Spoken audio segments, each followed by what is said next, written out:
ಇಂಧನ ದರಗಳನ್ನು ಒಂದು ವಾರಕ್ಕೂ ಕಡಿಮೆ ಅವಧಿಯಲ್ಲಿ ಎರಡನೇ ಬಾರಿ ಕೇಂದ್ರ ಸರ್ಕಾರ ಹೆಚ್ಚಿಸಿದ್ದು, ಇಂದು ಮಂಗಳವಾರ ತೈಲ ಕಂಪನಿಗಳು ಪೆಟ್ರೋಲ್ ಮತ್ತು ಡೀಸೆಲ್ ದರವನ್ನ ಪ್ರತಿ ಲೀಟರ್ಗೆ ಸುಮಾರು 90 ಪೈಸೆಯಷ್ಟು ಏರಿಸಿವೆ. ದಿಲ್ಲಿಯಲ್ಲಿ ಪೆಟ್ರೋಲ್ ದರವನ್ನ ಲೀಟರ್ಗೆ 97.77 ರೂಪಾಯಿಯಿಂದ 98.64 ರೂಪಾಯಿಗೆ ಹೆಚ್ಚಿಸಲಾಗಿದ್ದು, ಡೀಸೆಲ್ ದರವು 90.67 ರೂಪಾಯಿಯಿಂದ 91.58 ರೂಪಾಯಿಗೆ ಏರಿಕೆಯಾಗಿದೆ.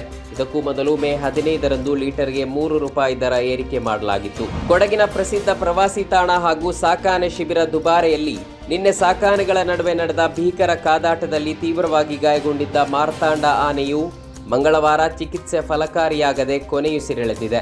ಸೋಮವಾರ ಮಧ್ಯಾಹ್ನ ಸುಮಾರು 12 ಗಂಟೆಯ ವೇಳೆಗೆ ದುಬಾರೆ ಶಿಬಿರದ ಮಾರ್ತಾಂಡ ಮತ್ತು ಕಂಜನೆಂಬ 2 ಆನೆಗಳ ನಡುವೆ ಅನಿರೀಕ್ಷಿತವಾಗಿ ಕಾದಾಟ ಆರಂಭವಾಗಿತ್ತು.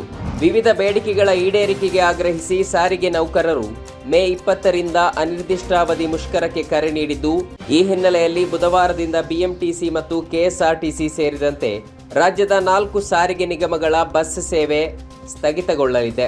ಸಾರಿಗೆ ನೌಕರರ ಒಕ್ಕೂಟಗಳು ಜಂಟಿಯಾಗಿ ಪ್ರತಿಭಟನೆ ಹಾಗೂ ಮುಷ್ಕರಕ್ಕೆ ಕರೆ ನೀಡಿದ್ದು, ಮುಷ್ಕರ ನಡೆದರೆ ಸರ್ಕಾರಿ ಸಾರಿಗೆ ಸಂಚಾರದಲ್ಲಿ ವ್ಯತ್ಯಯವಾಗುವ ಸಾಧ್ಯತೆ ಇದೆ.